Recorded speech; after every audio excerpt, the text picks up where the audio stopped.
Welcome into 11 Personnel, presented by Monticello Bank. Nick Roush and Adam Luckett here with you in the middle of a wild and crazy transfer portal season with the Cats. They're getting commitments left and right. We've got more visitors locking in trips to Kentucky, potential Kentucky targets going off the board. The news is flying fast and furiously, Mr. Luckett. We got to waste no time. We got to get right down to the nitty gritty. Yeah, man. I mean, last hour been a little wacky. You picked a nice time to step away for lunch. I'll say that. Dude, it really is just like clockwork. I mean, fortunately, I was at least prepared and had content ready for Zach Calzada and Henry Boyer. But we got other guys pop. I mean, I think there was like 6 pieces of news within the last 2 years. So, or whatever. Yeah. A perfect encapsulation, Nick, of what this is like is what happened last night. Ahmad Hardy commits, and I'm not kidding you, within, 15 minutes? News breaks that Dante Dowdell's visiting. Like, he has a date locked in. Weird. Funny how that works. Oh, that's just how it goes. That's how it goes. And we're rolling with the changes, rolling with the punches. So, you know what? How do we want to do this? How do we want to – I guess we just start with the big commits, and then we kind of go to the misses, and then where you go from the misses. This feels like the most sound approach, right, Mr. Luckett? Yeah, I think we go quarterback. Yeah. Quarterback, running back, receiver. And we can talk Offensive about line. what's happened offensive line, and then what's on deck for this weekend. I think is kind of our order of business, our to-do list here in our little conference call. I would just like to let everyone know, if you're wondering when the next big wave of news is happening, Kentucky plays basketball at 5 o'clock on Saturday. There are 4 college football playoff games. I'm having my family Christmas party. It's all going to happen right then. And I just get ready. It's going to happen when everything's happening. So prepare accordingly. Monticello Bank, they're always prepared to help you, because at Monticello Bank, it's where people matter. Proud presenting sponsors of 11 Personnel. They're going on 129 years of business, and they've been able to stay in business that long because they're putting the people first, getting the best rates for you, the customer. The customer's always right at Monticello Bank. There's branches all across the Commonwealth, and they're available everywhere online at nbcbank.com. Bank local, Bank Monticello Bank, member FDIC, equal housing lender. Luckett, fun little anecdote on the side. In high school, we had some, I just would call them the dumb electives. One of them was like a movie watching class about leadership. Very dumb class. Really enjoyed that one with our guy, Terry Barney. But I also had a financial literacy class, and it was a video course by Dave Ramsey. And you know what? I didn't need to know a lot of that stuff. Like, we skipped through the real estate. We didn't need to learn about that. But we did learn about balancing a checkbook, something nobody does. But one valuable lesson for later: your local bank will always have the best rates.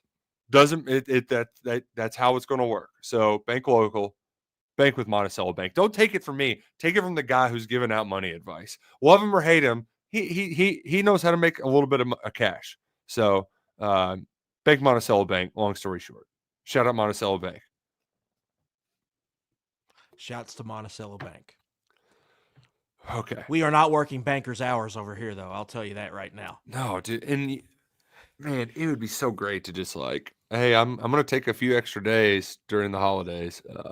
Because I guess maybe next week we might get a little bit of a break. We don't have to travel to the bowl game, so that'll be good. But we're grinding because up until this point, I actually need to update some of those posts because I don't think I changed all of the players. Are we up to 9? It was 5 to start the day. I think we've added 3, so up to 8 commitments. Is my math correct? Gosh. I could count it up right quick. 1, 2, 3, 4, 5, 6, 7, 8 commitments. 8. Right okay. Now. All right. Good. So I'm not too far behind. 6 on offense, 2 on defense. We've had 6 in a row on offense since Sam Green and Landon Watson committed on Saturday. All right. Well, I'm going to update this post so that it has Zach Calzada. Zach Calzada is the big name, though, the one that a lot of people are talking about. Quarterback's always going to be a hot button position. Like, it doesn't matter who it is. But especially when it's a guy that we know who, I mean, we can be honest here. He flamed out in the SEC previously. So, like, people know him for being the guy who didn't work out for Brian Harsin in Auburn, and that Jimbo was ready to move on from at A&M. Yeah, I mean, he was hurt. Yeah. Like, but that doesn't, people don't know that. Like, they're just going to be like, oh, he was a loser there, so he can't be good at football. That's a lot of the snap judgment that you're getting from people without really knowing anything about Zach Calzada, because we detailed his story some on our last podcast on Tuesday.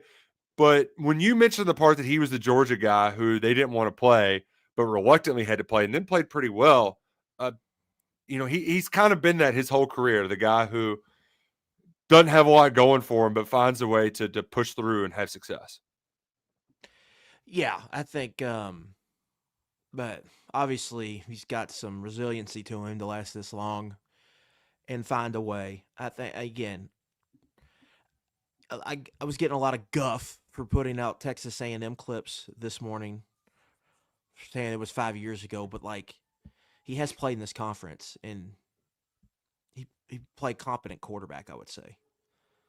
Relative to Kentucky, maybe even exceptional, one might describe, because Kentucky has not had much competent quarterback play over the years. Yeah, so he goes to, I mean, he gets hurt at Auburn. He goes to Incarnate Word and was the conference player of the year. Leads his team to the playoff. Was kind of the whole offense. It was their first undefeated season in Southland Conference play. Yeah, so he's accomplished some things. I think there's a lot of this guy's a total bum takes out there, which I don't think is fair in the slightest. I think this guy can play. I think if Kentucky wasn't available, he would have ended up at another power conference school. Yeah, to be a starting quarterback. So I think he can play. The worry I have with this offense, I think Calzada does some good things. Film rooms up at KSR. We got multiple clips, both at A&M and from Incarnate Word. Nick, this guy, his sack avoidance numbers are way better than any quarterback in the past. Way better than his sack. So it's pretty much what PFF charts as a pressure, and then how many of those pressures turn into sacks. His number career is 12%. Leary was 18%, and everyone thought he was awesome. At avoiding sacks. Mm-hmm. This past year, Kentucky was hovering around like 25%. Will Levis was around 23, 24%. So, like, pass rush has been an issue. Pass protection has been an issue, but just avoiding sacks has also been an issue at the quarterback position. This guy can do that, so I like that. I think, the A&M tape shows that he can make some vertical throws. Jordan Rogers was calling his game against A&M in South Carolina and was talking about his velocity and his arm strength and his power. They clocked him throwing the ball 55 miles an hour in pregame, and they pulled up a graphic at the combine. Other quarterbacks that have done that. So this is not like this guy does not have talent. Yeah. But I'm afraid Kentucky's getting into a situation, and this is a big but. I'm afraid they're getting into a situation where they're going to need to maybe ask this guy to be a star. You're afraid? Yeah, I think it's almost inevitable because of a certain development that happened recently. That is my biggest worry. So I worry that people are worried about the wrong things here. Like, I think, is Zach Calzada going to come in and be like this player we remember forever, potentially at quarterback, which is what you want with your favorite team to have at quarterback. You want to have a total difference maker. I don't think so. But is he a guy that I think if the pieces are right around you could be a top 25 football team? Yeah, absolutely, 100%. But I worry about the pieces around him. Are there going to be enough? And do they? My biggest worry with this roster right now, Nick, there is no star power. Nope. None. There's just not. And so where does the star power come from? I think you're banking on some of these young guys to become stars, but we'll see if that can happen. That is what worries me, is that you don't have And you're carrying water for the staff, all right. Like, come on, buddy. Why don't you be critical? The same people who will tell you that will also tell you that Jamarian Wilcox is a star when he has not shown that. He has flashes of brilliance at times, and he also just doesn't do what he's supposed to and is really bad sometimes. I don't want to leave Calzada too soon because I know we're going to have more takes on him, but like that was why the Ahmad Hardy recruitment was huge. That's why it's a huge miss. It was incredibly disappointing that you lost Ahmad Hardy because as much as the football brains will tell you, the big brains will tell you that you can't invest in a running back, that it's a dumb idea, it's not smart football. Mark Stoops only has good offenses if he has a guy that he can turn around and hand the ball off to and get 1,000 yards. That's what we know at Kentucky. And I don't know if they're going to be able to find that anywhere else because you had two potential guys who could do that. One was a true freshman in Marquise Davis. 2 days before he signs, Missouri steals him. The other, Ahmad Hardy, you survive an Ole Miss visit. You're getting ready to get him on campus 2 days before Missouri swipes him. And that's just a terrible visual. There's no way around it. That is a bad look. You've lost not one, but two guys to be potential bell cows to center your offense around to an interconference foe in Missouri. A team that used to dominate, a team that used to own, is now taking away your star power, as you so put it. I mean, those guys could have been the stars of your offense, and you missed out on them. And I know, I'll hear your arguments about, hey, you gotta plug holes elsewhere. You can't spend all your money on a running back. I mean, does it matter? Does it matter to get average players at some position if you don't have any stars? I don't know. I think that guy could make up for bad guard play, like I'm just saying he was your one guy that Kentucky was when the portal ended. You would say, I don't know about all these other dudes, but I know this guy's going to be a badass.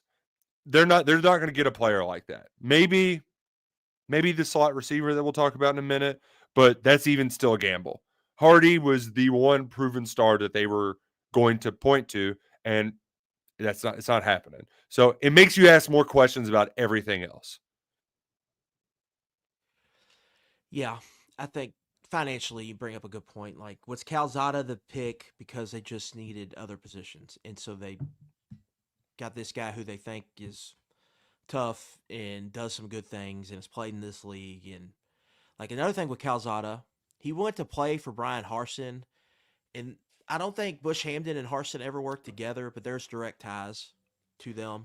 So Jacob interviewed Polacek over at KSR Plus. Sign up now, 2 months, $1 UK1 promo code. He interviewed his trainer, and apparently the guy that Calzada trains with has a long relationship with Bush. So I think that's where the connection. Yeah. I think Calzada probably ends up at Cal, where Brian Harsin is the offensive coordinator.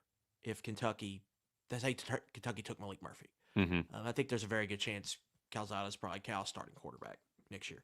Well, anyway, but with the Hardy stuff, the optics are terrible. Like they're just terrible. You lose Marquise Davis, a guy in your Ohio is your backyard to the rest of the SEC. That's outside Ohio State. Any SEC come up here, we'll fight you and we'll get players over you. This is our and you let Missouri come in there at the last couple hours and pluck away a guy that was your best player in the class and a guy that was going to have a role in this offense.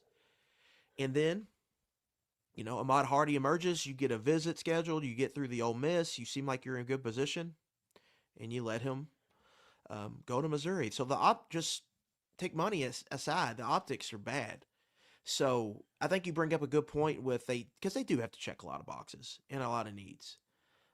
But eventually you just, you got to compare this to NFL free agency. Eventually, you've got to find, you don't have any stars right now, so you got to find some stars for next year. So if you have a team that doesn't, you're just bringing in quality players, a bunch of quality starters. What does that do? Who cares? Mark Stoops talked about, we got to make the plays in the big moments. Who's making those plays for you? That is the worry I have. Yeah. when we get into this, when this season starts. Now we have to see how the rest of the portal goes, but they have 7 commits, and it is very much the class. It just feels like, right Yeah. now. Oh, Just yeah. does. Yeah. And There's so, no way around it. If I'll give them an out and say that there's a chance that somebody randomly pops up, because that's what happened with Pop Dumas Johnson. I mean, that thing came out of nowhere a little bit later in the process. Yeah. You always want to leave yourself wiggle room in this, because in case something like that happens. Because right? that's the big worry now, is we are not all the way into it, but like this is the busiest time. This is where you get your stars. This is when you sign your Ray Davises. Done. It's before the first dead period. Yeah. And not having any star power that's a real kick in the teeth, because that gets me back, like when I talked about on Tuesday with Calzada. Like, I love the fact that he can turn nothing into something. You talked about his elusiveness in the pocket. Like, I think he can be a good ball player in the right circumstances. I think he has some stuff to him, but it's like Steven Johnson.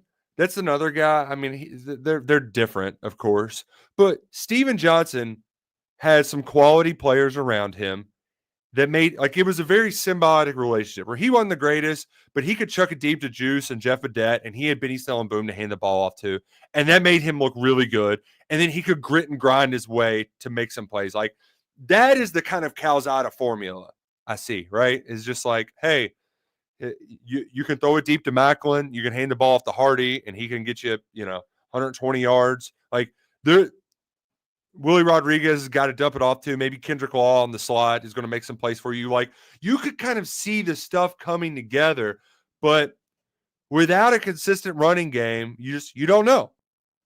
You really don't know what it means for the offense, because the next running back up, and I'm struggling because the Dowdell is spelled different than the Dowdell twins that we had. I mean, that was like 8 years ago, Luckett, and it's still stuck in my brain. I want to spell it. They were Dows. They were Dows. You're right. Alex Dow and You're getting Rico Dowdell mixed up. Which I couldn't. Never in my wildest dreams would have I thought he would be a good pro. But I mean, the Cowboys suck, so somebody's got to get yards for him. But this Dowdell, I understand why people were getting Chip Trayanum vibes from him, because he is a goal-to-go guy. But he had more touchdowns last year. He had 12 touchdowns. Chip Trayanum had 13 in 4 years. So, he had more yards last year than Trayanum ever had in a season. There's a lot more production there. So, okay, he's better, but is that enough to convince me that he can be a 1,000, 1,200 yard rusher in the SEC? Not. Yeah. Higher rank recruit than Trayanum coming out of high school. This was a guy who ran for over 2,000 yards as a junior and senior, led his team to state titles, won Mr. Football in Mississippi. Now they do a classification, but he won Mr. Football. Goes to Oregon, gets to Oregon. They're just stacked at tailback. Mm-hmm. Bucky Irving was the number 1 back his true freshman year. Bucky Irving's balling out for the Bucks right Pretty now. Pretty good, yeah. I believe Jordan James was in his class, his signing class, which is their tailback right now. That was the guy who played the Wade twins in high school. Oh, he's a trillion badass. yards. He is an absolute stud. You'll be drafting him on the fantasy football team here the year after next year. I believe he ran for 1,000 yards, and he'll probably make some big plays in the playoffs. So he goes to Nebraska. He ends up being Nebraska's kind of number 1. They had very much a committee. Makes a coordinator change. It sounds like Holgerson, like maybe some of the other backs, better. But with Dowdell, it's clear he brings something tangible to the table that I think is attractive to Kentucky. He is a finisher on short yardage and in the red zone, which they desperately needed last year. Yeah, and I'm going to pull up the numbers so I have them right now. Now, he had 12 red zone touchdowns, Nick. All 12 of his touchdowns came in the red zone. Where did Kentucky struggle last year? In the red zone. And not only that, Kentucky really struggled, right? Short yardage. How much did we talk about short yardage last year? It was killer. Well, Dowdell had 27 runs on 3rd and short. That's 3 yards or less. He converted 24 of them last year for Nebraska, 88.9%. Playing some good Big Ten defenses. And again, I talked about the 12 red zone touchdowns. So to me, that's why you would probably like him. I think he downhill runner. He's best in kind of a, I would say, inside zone type scheme. He gets really good acceleration when he goes downhill. He's not the best tackle breaker. He's not making guys miss in space when he gets out in the open field. He's only got 3 20-plus yard runs and 160 carries. So, like, you know what you're getting with exactly. him. Yeah. To me, this is an addition. You say, Jamarian Wilcox, here go be the guy. Yeah. We need you to be the guy. And then when we get in a tough spot, we want 8 to 10 carries from Dowdell a game, and we want him to finish drives in the end zone. He would be a guy that you would play anytime touchdowns with, probably a lot, because he wouldn't have a lot of yards, but he probably would have a lot of touchdowns if the season goes well for you. And I think that's really where they are with him, where I think Hardy would have been the guy, and it would have been interesting to see how that worked out with Wilcox, or now I think they're all in on Wilcox, and I think they want this guy to be kind of their 1A with him, because Wilcox is not built, I don't think, to carry the ball 18 to 20 times. So they want this guy to take some carries off him, but his real value will be as a finisher, both to keep the offense ahead of the chains, if they're in 4-minute situations, to run out the clock, or to finish drives in the red zone, or to move the chains on 3rd and short, which was a pain in the ass for them last year. I think that would put it lightly. I'm not going to buy that Dowdell's better than Hardy or anything. The production's not quite there. Yeah, I think it's Dowdell. I think is how they pronounce it. I think I heard Sean Callahan, Nebraska guys. Dowdell. Yeah. And being he was 4th in the Big Ten in rushing touchdowns, so that's not nothing in the words of Mark Stoops. I want Jamarian Wilcox to be good. I was riding that train for a while. They gave him a lot of chances this year. I was just really disappointed with the return, like what he gave him back. Hopefully there are some wake up calls and there's some maturation, because I don't. I say this, but like Benny Snell was just a meat grinder, and he was able to be a meat grinder for 1,000 yards. Granted, that offensive line was a lot different. It's just, I think I'm rightfully skeptical, and I think a lot of people are that. And normally, I think we would welcome the Dowdell addition I think a lot of it just depends on your beliefs in Jamarian Wilcox being a stud. Where I have a few more reservations from maturity aspect, from a prove it aspect, but others who think that he can be a star, like, all right, well, if he's a star and Dowdell's there and he's just your hammer in those need to get it situations, then you know what? Okay, might be able to work. It might be able to work. So, yeah, I mean, to me, that's the plan. If I had to guess, that's the plan. We'll see how it goes. Then save us Zach Calzada on 3rd and 8. Well, let's get to who Zach Calzada is going to be throwing to on 3rd and 8, because we have a lot of breaking developments on the wide receiver front today. There's 3 of them. So one of which, J.J. Hester, who I don't remember if we talked about him or not. Like, these days are running together. So J.J. Hester, he commits. I'm just going to hit quick hitters, and then we can kind of break them all down. So J.J. Hester commits this morning. The other ex-receiver they were recruiting, Horatio Fields, he commits to Auburn. And then Kendrick Law, the Alabama slot receiver, RPM picks are rolling in for him to come to Kentucky, both nationally and Zach Gagan put one in. So taking a step back, overall thoughts on the developments at wide receiver, Mr. Luckett. Because I will just tell you that I feel like they got another Ahmad Wagner with one Hester, where it's like, we'll chuck it up deep a few times, we'll get some pass interferences, we'll win some one-on-one balls, but I'm not going to expect much from that guy, even if he's spent most of his career on the injured reserve, for the lack of a better term. So, like, I can't be all in on him.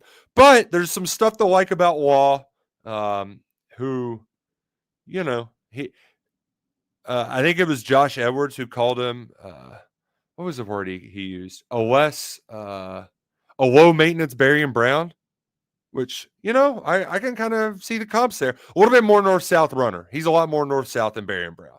He gets some harder yards. Mention the durability. That's something to point out with Calzada too.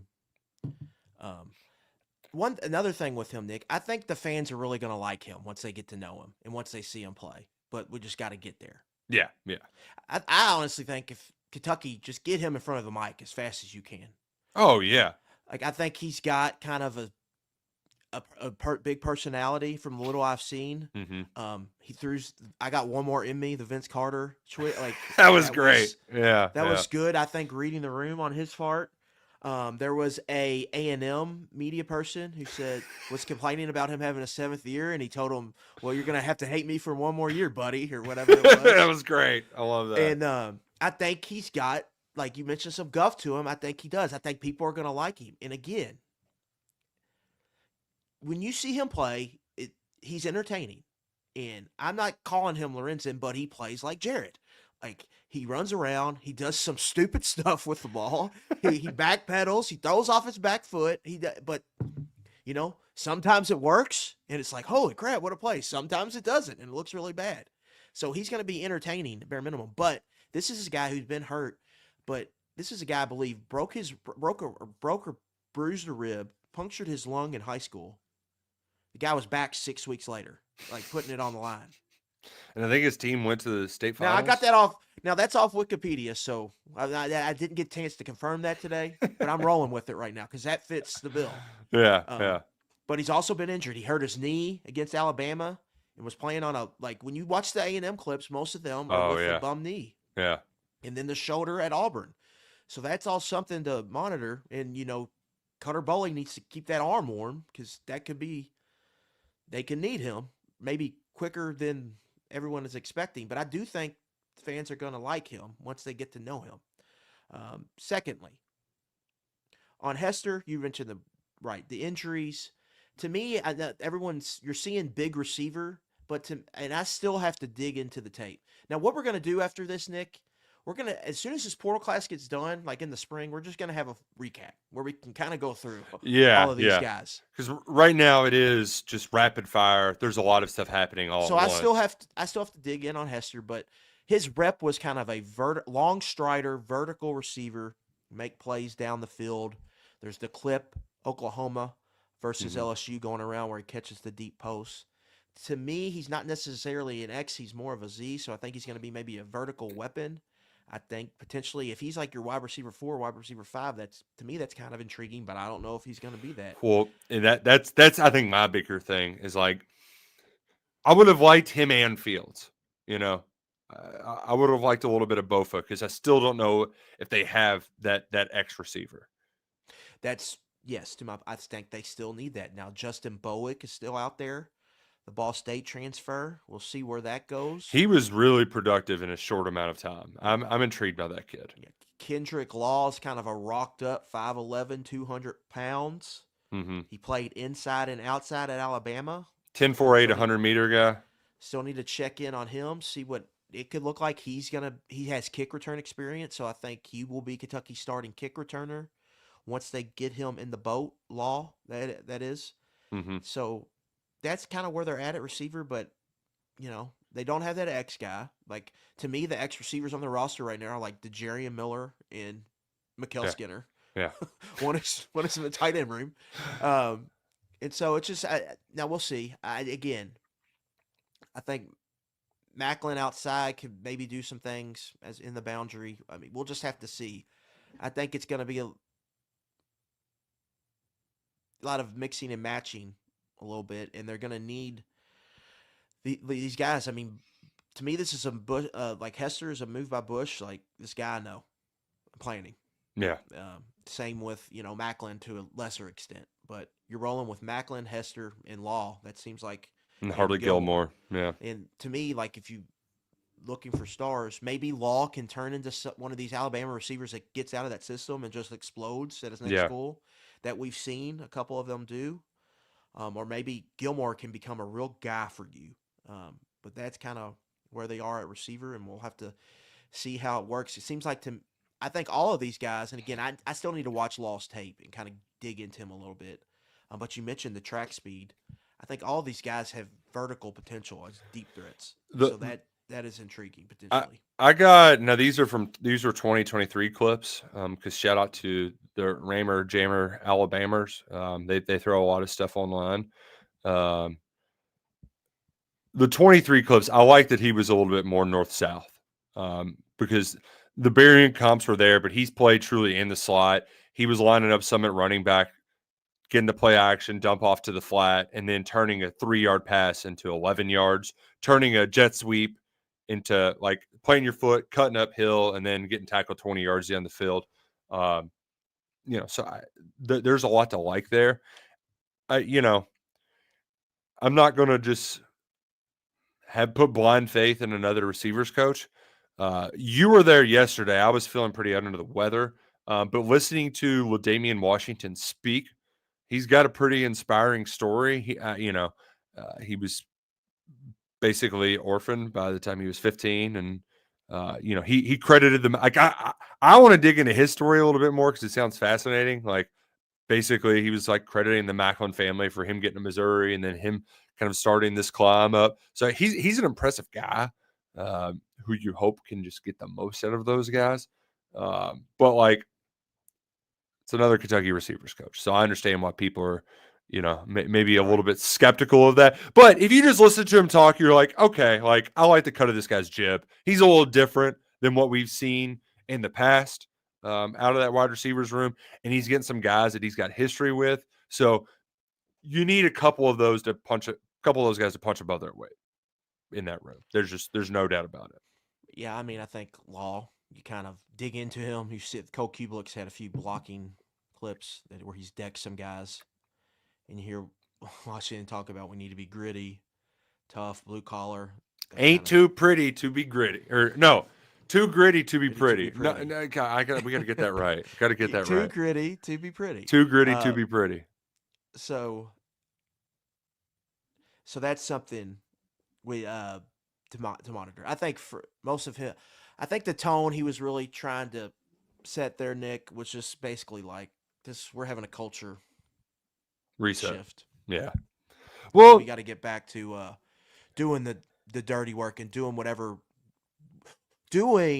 what we need to do to win football games. I thought was a direct message. Yes. Oh man, I like what I heard so far, and here's the other part too. Like it, you tried one way, so let's go a different one. That didn't work.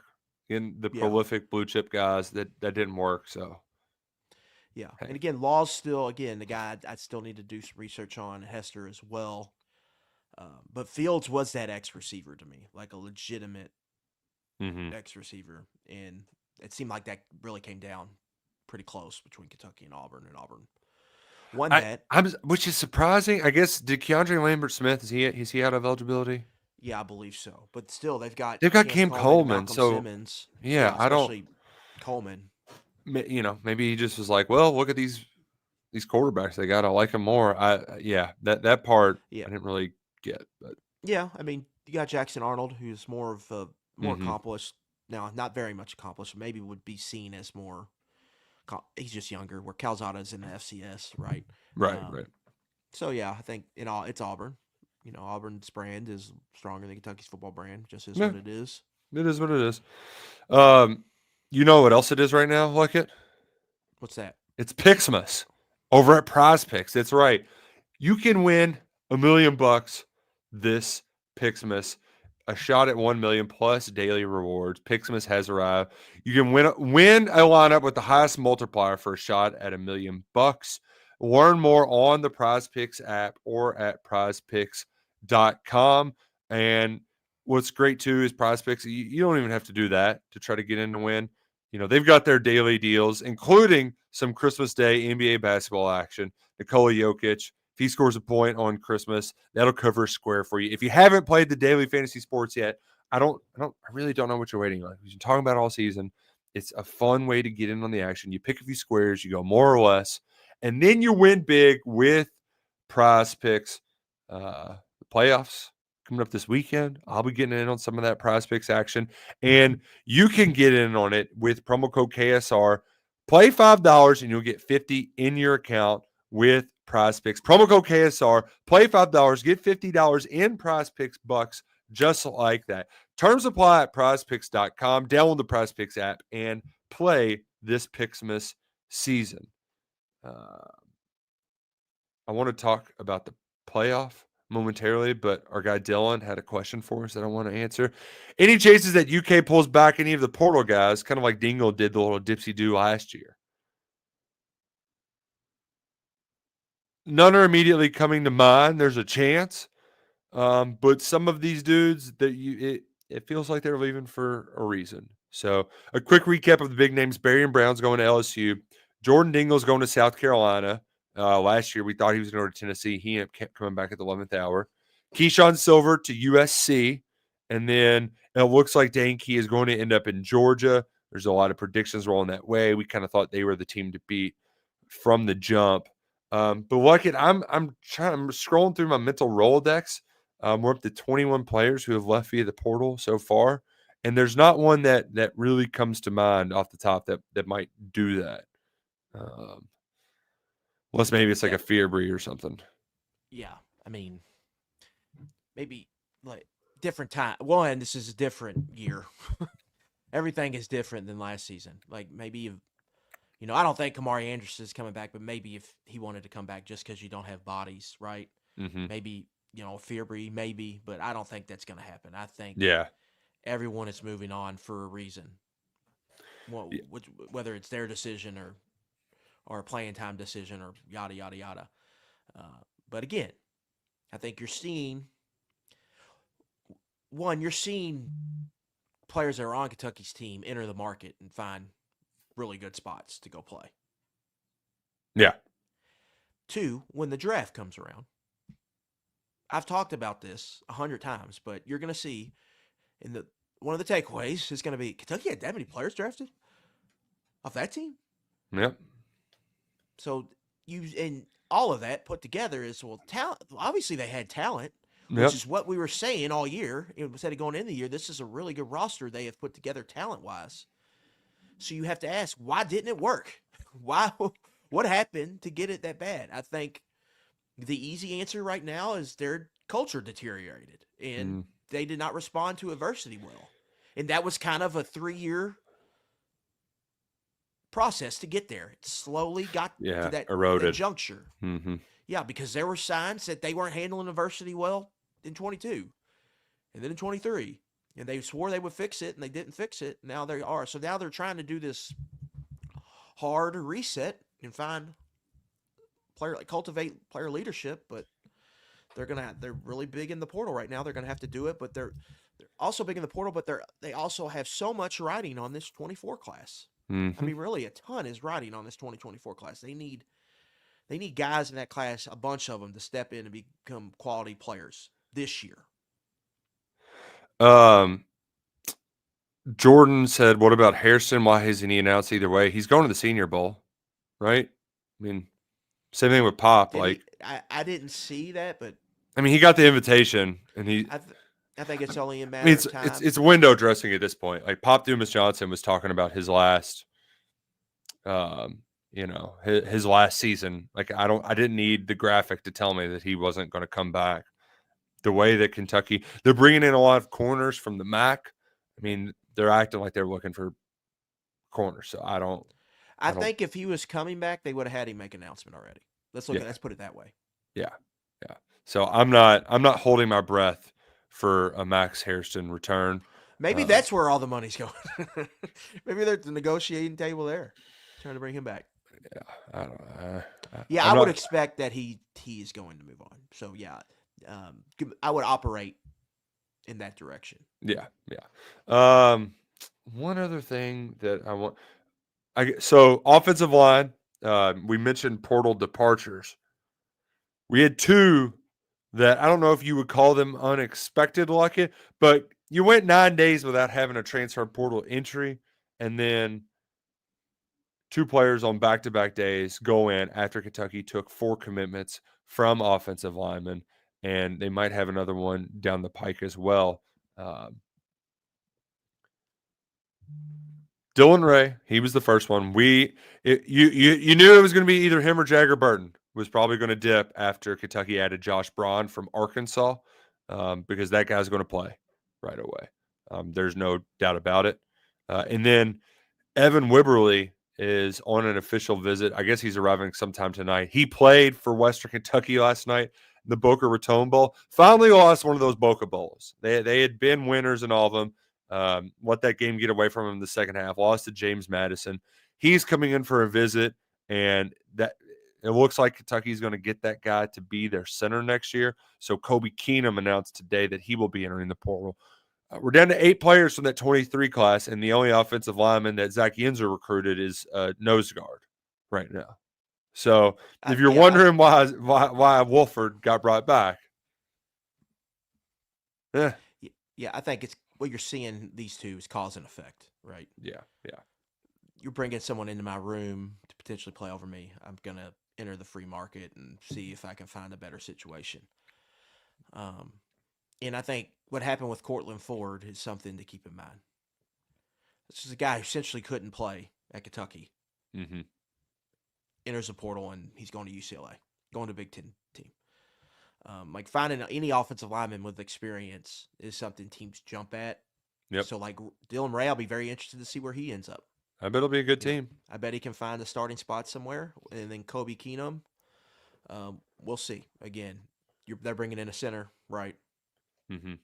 So he's just saying, well, then there's another thing. You got to go somewhere where you're valued, you know? If you're a player and they're bringing in a guy with multiple years of eligibility to play your position, which is what they're doing with Wibberley,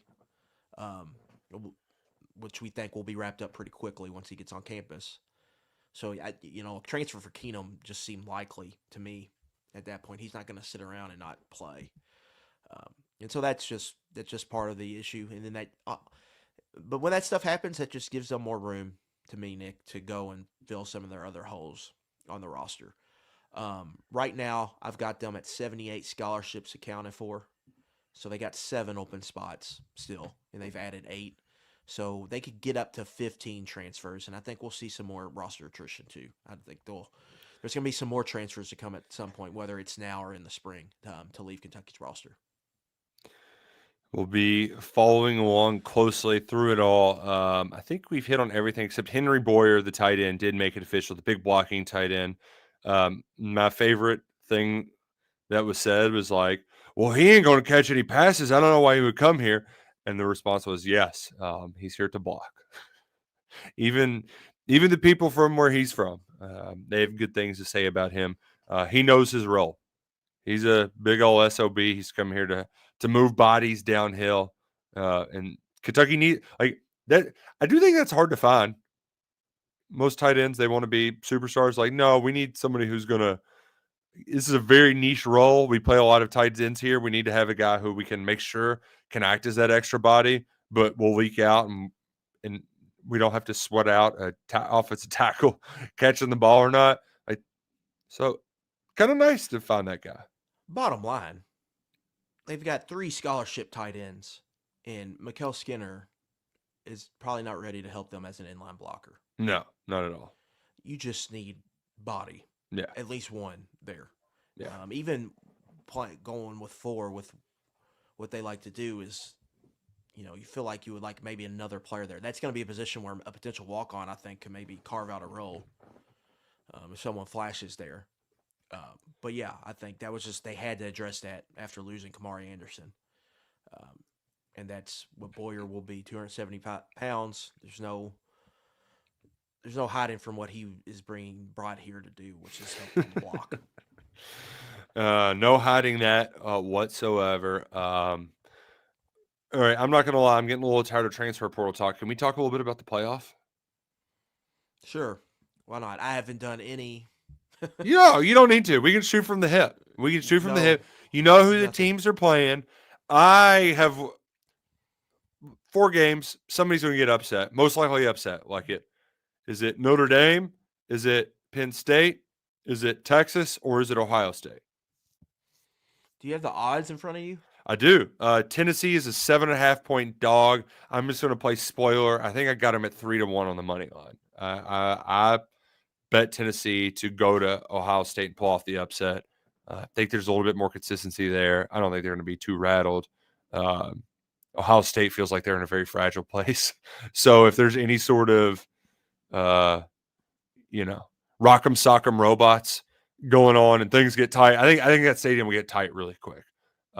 Indiana's a 7-point dog. That's actually the lowest spread. SMU is a 9-point dog, and Clemson's a 12-point dog.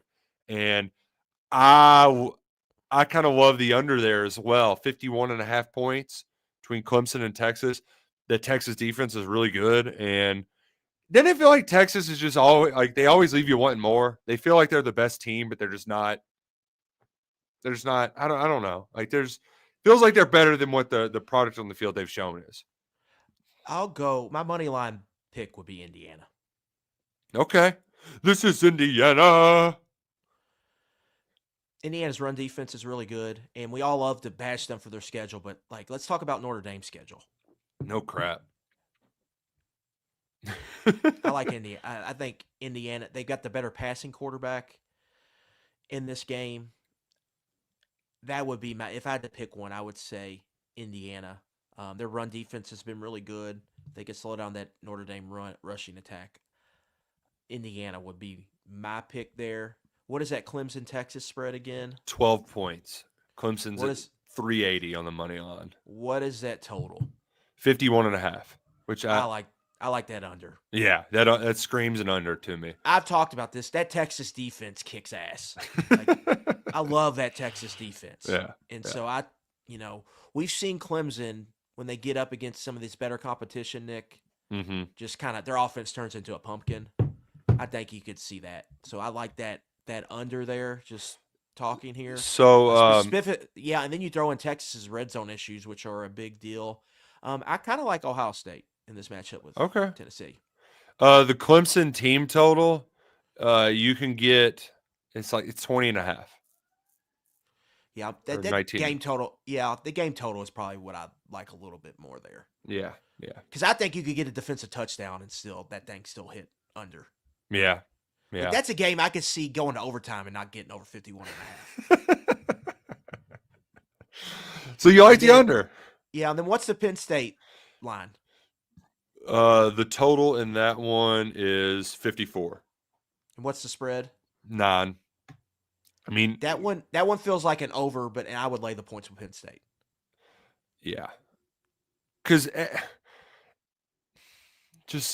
they're coming downhill with them 220-pound horses they got. So good luck, Warren. Yeah. Of all of the fascinating story, the first time home playoff storylines, the one that jumps out to me is just people don't realize how remote of a location State College, Pennsylvania is. And I think they said players' families get a $3,000 travel stipend, and that still might not be enough. Just because the hotels are $650 a night. Just the logistics of having a home playoff game in State College. It's it's like Auburn's one of those places. It's probably it's the hardest one of this one because what's Chicago to South Bend or Indy to South Bend? Not that much at all. So it's big city. Austin, big city. Columbus, big city. Yeah. Indy to South Bend ain't that bad either. I mean, it's a couple hours, but in Notre Dame, they host huge crowds of road fans all the time. I mean, Georgia came up there. They do concerts at that stadium. Mm-hmm. They do the hockey game was there. They had the night hockey game, prime time. At Notre Dame, Blackhawks play there. Huh. Yeah. So they've hosted things of that nature. Where you're right about Penn State. It is in the middle of nowhere. So the best thing to do is if you got an RV, just doing it that way because that's what a lot of people do up there. But It's not the best weather for that. You also run into when my parents did the RV up there, like the RV lot isn't walking distance. They got to shuttle you over, and it's a whole ordeal. So it the logistics side of it is fascinating. I also love the just the what's the word I'm looking for here? Like just to see it all. I mean, we're gonna have a whiteout during the day. Like the logo, I saw just the logo, the playoff logo on the back of the Notre Dame helmets, and I'm like, yeah, but this is even just early on. Like all of this is just, it's so fascinating. I can't wait to watch it all. Please transfer portal. Don't can you let us enjoy it? Because I kind of wanted to sit back, let the kids play with their Christmas presents, and then just watch these games on Saturday. Like that's all I want for Christmas. Like, please don't have a bunch of stupid breaking news. Like, let's watch some football. Let's enjoy. Because the NFL games, they're great at that time too. It pisses me off that they're having to do it, but I figured out the reason why they're doing it is because all of these 4 teams are playing on Christmas Day, so they need to get an extra day's rest because they're getting ready to play on a Wednesday night, which is silliness. Yeah, but I love that the NFL's taking over Christmas. I hope they keep doing it. It makes Christmas Day much better for me, at least. Football game on all day, even if they're blowouts, is nice. Just on. Follow it. Like who's winning this? See, I like it more than the gambling app. See what's going on with live odds. I like it more, but I did like having the NBA because I didn't care about it. But if it was like, oh, let me just see what's happening, as like a change of pace from the Christmas movie, because I still like doing all the Christmassy. Like I gotta watch Ralphie shoot his eye out once on Christmas Day. I mean, like, come on, you gotta see him come down with the peak PJs, or when he says Forge, like that's the good stuff right there, Mr. Luckett. That's the good stuff. We even got Adam Schefter breaking portal news. Clemson got an edge rusher from Purdue. Look, even Dabo's leaning into this. Dabo getting not 1 but 2 portal players. Yeah. Whew.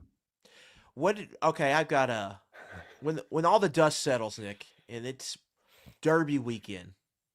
Well, actually, Derby it's a Preakness or maybe Belmont weekend. Mm-hmm. How many transfers does Kentucky have they added? 26. 26? Yeah. That's going big. Going big. I think they can 18, 19 is where I would settle. 18 and a half. I'm going big. I'm going big because I got a bad feeling too that a lot of these you're banking on these younger classes. I got a feeling there's going to be a lot more portalings happening in the spring than we'd like to see. Yeah, definitely see that. Yeah, like that feels like a plausible scenario. It also, this week has been so nutty. I feel like there's storylines that we're missing that I just. Darren Henshaw is Purdue's quarterback's coach. Good for him. Feels about right. There was something just wacky that is just, it's escaping my mind and it's really irritating me that I can't think of, and it's just going to drive me nuts. Maybe it was just like all of the Washington State just not having a coaching staff anymore. I think they're 5 offensive coordinator, defense coordinator, head coach, running backs coach, quarterbacks coach, starting quarterback, 20 portal players like that. That's wild to me that you could lose that much. The Vince and North Carolina stuff is kind of crazy. Yeah, the Vince statement was. I know that you're trying to do the thing where you want to say like, "Hey, I'm here right now. I'm working," but like he adds a bunch of other stuff to it that just makes it sound weird. You always want other options. Like, wait, what? Yeah, so that's something to monitor. It hadn't gone away. The Brock Vandagriff hasn't gone away. I don't know why we won't just get an announcement and move on, but it's weird. It's been a weird offseason, Luckett. It's kind of what we expected. So I'm going to get out of here, though. Good. Going to go take my wife to go watch a little Final Four volleyball action.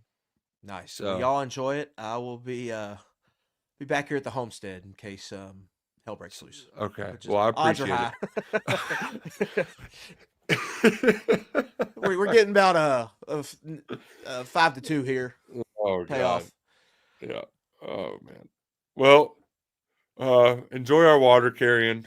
I always love that too. Like, you like say something that's, I don't know what the hell's going on. It's like, you're just carrying water. It's like, I wasn't even saying anything nice. And I'm still getting accused of water carrying. But we're having a good time. We're rocking around the Christmas tree. Is your Christmas shopping done, Luckett? Is it all wrapped up? No, finishing it tomorrow. Yeah, I got my wife's Christmas present's the last one. So, well, we did we're doing a couple trips together, so that's kind of Christmas. So there's not like a big present. We just got like little knickknacks. Yeah, but you got to get something to open up on Christmas Day. So we'll get one more of those. We'll get it all taken care of. But hope everybody enjoys and has a holly jolly Merry Christmas. Maybe we'll talk to you on Monday. Who knows? We're flying by the seat of our pants here. So, but it's been a pleasure. Happy ho holidays.